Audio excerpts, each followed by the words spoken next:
سلامونه ونیکې له درنو قدرمنو هیوادوالو په دې هیله چې ټول روغ جوړ او خوشاله اوسئ. قدرمنو دوستانو په تیره ویډیو کې موږ تاسو په فاعل باندې خبرې وکړې چې سبجیکټ شي ته وایي سبجیکټ وایي فاعل ته یو عمل کوونکی ته فاعل وایي. نن په دې ویډیو کې تاسو ته ځینې ضمایر ښیم ضمیرونه دي چې هغه سبجیکټ پروناونز ورته وایي په انګلیسي کې. سبجیکټ پروناونز دلته ما لیکلی ده سبجیکټ پروناونز یا فاعلي ضمیرونه. پروناون په خپله څه شي ته وایي؟ پروناون هغه کلمه ده چې د نوم په ځای باندې استعمالیږي. بخښنه غواړم.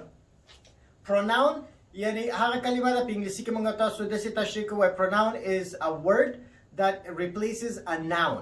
هغه کلمه ده چې نوم په ځای باندې استفاده کیږي د نوم په ځای باندې. مثلا موږ تاسو وایو چې عارف درس ورکوي. مثلا د عارف په ځای باندې زه وایم چې زه درس ورکوم. د خپل نوم په ځای باندې ما زه استعمال کړ. دا زه په خپله pronoun ده، ضمیر ده چې د نوم په ځای. یا مثلا چې نازو چای راوړي، د نازو په ځای باندې زه وایم چې هغه چای راوړي. هغه په خپله چه شی شد؟ دې ته وایي ضمیر په پښتو کې. دوستان نهایت عزیز در ویدیو سابقه ما شما در درس ما فاعل بود. فاعل گفتیم که کننده یک عمل را فاعل میگه. حالا در این ویدیو براتان ضمایر فعلی را براتان تشریح میکنم که ضمایر فعلی چی هستند. اول ما شما باید بفهمیم که ضمیر چی را میگه. ضمیر یا پروناون. ضمیر یا پروناون. پروناون کلمه هست که جانشین اسم هستند. به جای اسم ما شما استفاده میکنیم در یک جمله. مثلا ما میگیم که نازو چای میاره. به جای نازو ما میگیم او چای میاره. او خودش یک ضمیر شد. کلمه هست که به جای نازو ما استفاده کردم ازش. یا مثلا میگیم که عارف تدریس میکنه. به جای عارف ما میگیم که من تدریس میکنم. همین من خودش یک ضمیر است که به جای اسم خود من استفاده کردم. حالا امیدوار هستم که ضمیر فهمیده باشین که ضمیر چی را میگه. ضمیر اقسام زیادی داره. فعلا درباره ضمایر فاعلی که به جای مثلا کننده عمل می باشه ضمیرایی هست که کننده عمل می باشه در مورد اونا صحبت میکنیم. قدرمنو دوستانو ضمیرونه مختلف قسمونه لري چې پاینده کې به مفعولی هم درته وایم. خو اوس موجوده په دې ویډیو کې زه غواړم چې فاعلي ضمیرونه تاسو ته وښیم چې فاعلي ضمیرونه کوم دي. زه به دلته درته ولیکم. مثلا آی ده، I, we, you, they, he, she او it. دا اوس هر یو خپل معنا لري.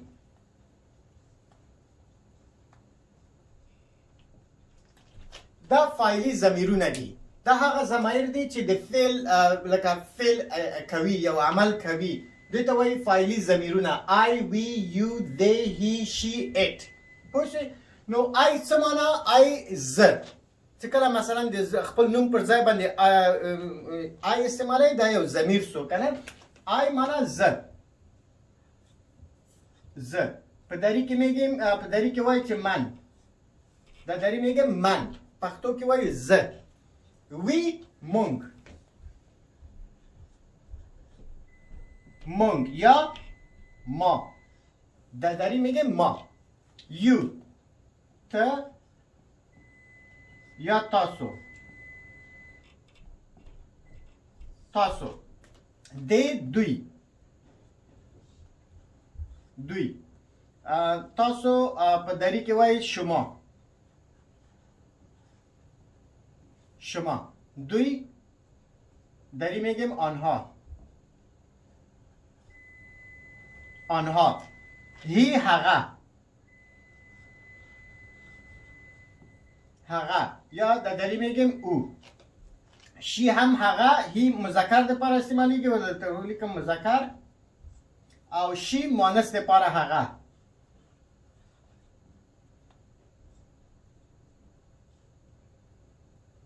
مؤنث لپاره در دری همچنان ما میگیم او. it دا it څه شی ده؟ it په خپله د بغیر د انسان نور د هر شي لپاره استعمالیږي. it هم معنی هغه. دا هغه یا او. په دې کې دا ایټ څه ده؟ بغیر د انسان د انسان لپاره موږ ایټ نشو استفاده کولای. نو د انسان لپاره که مذکر وي نارینه وي نو هی استعمالوو، که زنانه وي شي ورته استعمالوو. او هر هغه شی بغیر د انسان که هغه هر شی وي د اشیاء لپاره حیوانات لپاره موږ تاسو کولی شو اټ استعمال کو. صحیح ده؟ بیا تکراروم. ای ز یا من، وی مونږ، ما یو ته، تاسو د مفرد لپاره استعمالیږي، د جمع لپاره استعمالیږي، یا شما، دی، دوی یا آنها، هی هغه مذکر د نارینه لپاره استعمالیږي، هغه دری او برای مذکر استفاده میشه، شی هغه برای مؤنث استفاده میشه، د مؤنث لپاره استعمالیږي، یا او برای مؤنث استفاده میشه. ات هغه هر هغه شی بغیر د انسان نه، د اشیاء و د حیوانات و د هر چی نور شان لپاره ات استعمالیږي، انسان لپاره نشو استعمالولای. ات او همچنان به معنای اوست بدون انسان برای اشیاء و حیوانات و هر چیز دیگه ما میتونیم که ات استفاده کنیم. اوس به د هر یو درته په جمله کې استعمال کوم چې تاسو ښه په ور باندې پوه شئ. مثلا هر یو په جمله کې درته استعمال کوم.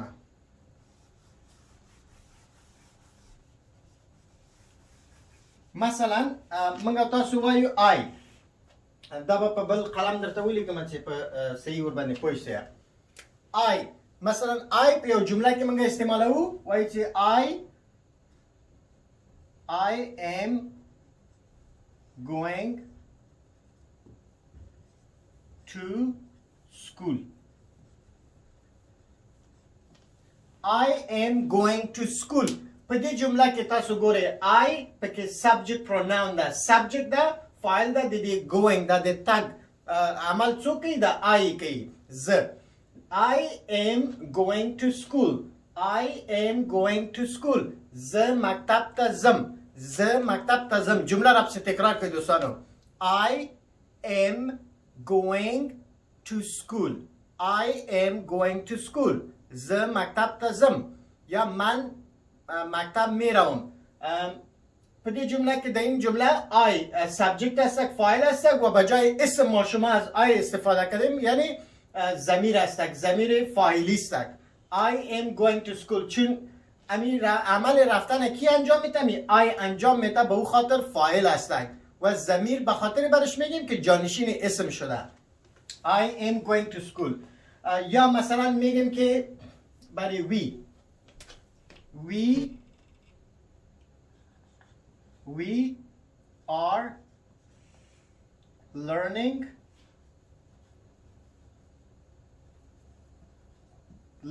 English. We are learning English. ما انگلیسی را یاد میگیریم یا مونږ انگلیسی زده کوو. د learn په خپل زده کولو ته وایي، د موجوده زمانه ده learning زده کولو ته وایي. د عمل د څوک اجرا کوي؟ دغه وی. زیمه له ما سره نور کسان هم دي، یا بل یا یو نه زیات کسان نور ما سره دي، یا مونږ انگلیسی زده کوو. We are learning English. دا تکرار کړه پسې. We are learning English. مونږ انګلیسي زده کوو، لګیا یو. په همدغه حالت کې اوس لګیا یو، مونږ انګلیسي زده کوو. نو په دې جمله کې وی فاعل ده او د لرنینګ په خپله یو عمل ده چې مونږ تاسو یې کوو. دلته د نومونو په ځای باندې مونږ وی استعمال کړی ده. نو وی یو فاعلي ضمیر ده. ضمیر مخکې مې درته ویلي چې ضمیر چې هغه کلمې ته وایي چې د نوم په ځای باندې استعمالیږي. یو به درته وایم. You are watching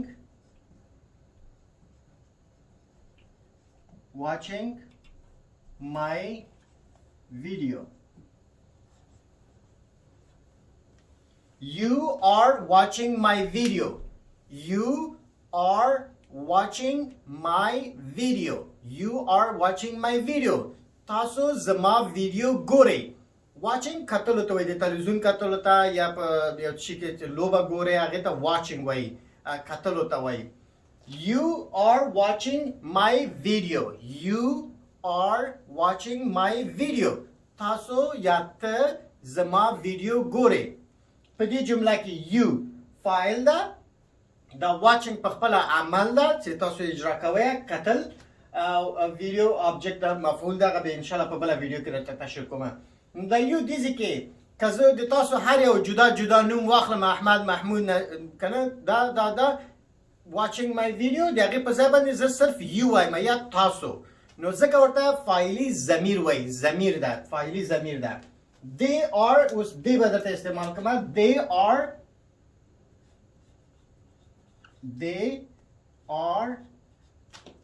cooking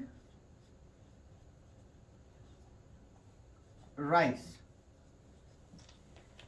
they are cooking rice هغوی وریجې پخوي they are cooking rice هغوی وریجې پخوي یا آنها برنج را پخته میکنند در این جمله they فعل است ببخشید فاعل است کننده عمل است cooking پختن است عمل است خودش عمل است they are cooking rice حالا مثلا اگر من نامای 2 نفر 3 نفر 10 نفر بگیرم به جای 5-6 نام من فقط دیر استفاده میکنم آنها برنج را پخته میکنند هغوی وریجی پخوی د څو کسانو نمونو په اخیستلو په ځای باندې فقط وایم چې they are cooking rice هغوی وریجی پخوي همداسې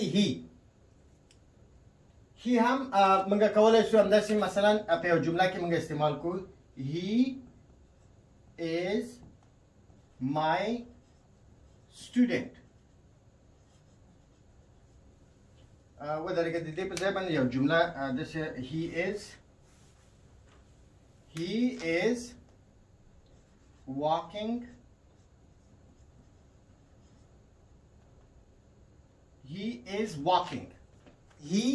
is walking هغه قدم وهي په دې کې he فاعل ده د عمل کوونکی ده د walking په خپل قدم وهل یو عمل ده یو کار ده چې کیږي نو هغه قدم وهي he د مذکر د لپاره استعماليږي که زه چیرته وایم چې احمد قدم وهي احمد نوم یې نخلم د نوم په ځای باندې زه وایم چې he is walking هغه قدم وهي په دې کې he څه سو فاعل ده کوم فاعل ده ضمیر ده مخکې مې درته ویل subject pronoun ده یو ضمیر ده کوم ضمیر ده فاعلي ضمیر ده چې فعل کوي دغه فعل د ده په واسطه باندې اجرا کیږي نو he is walking هغه قدم وهي همداسې she هم کولی شو چې موږ مثلا ووایو چې she is calling me she is calling me هغه ماته زنګ وهي هغه ماته आवाज کوي هم ویلی شو هغه ماته نارې وهي she is calling me هغه ماته نارې وهي یا she is calling me هغه ماته زنګ وهي په تلیفون باندې زنګ راته وهي she is calling me په دې جمله کې هم she فاعل ده او calling په خپله د نارې وهل یا زنګ وهل یو فعل ده نو که چېرته زه مثلا د نفر نوم اخلم د نوم په ځای باندې زه شي وایم که زه وایم چې نازو is calling me نازو ماته زنګ وهي د نازو په ځای باندې زه شي وایم شي مؤنث لپاره استعمالېږي هغه ماته زنګ وهي بیا هم دا پروناون ده شي پروناون ده کوم پروناون ده subject pronoun ده یا فاعلي ضمیر ده ځکه دلته یو فعل اجرا کوي یو عمل کوونکی ده یا it is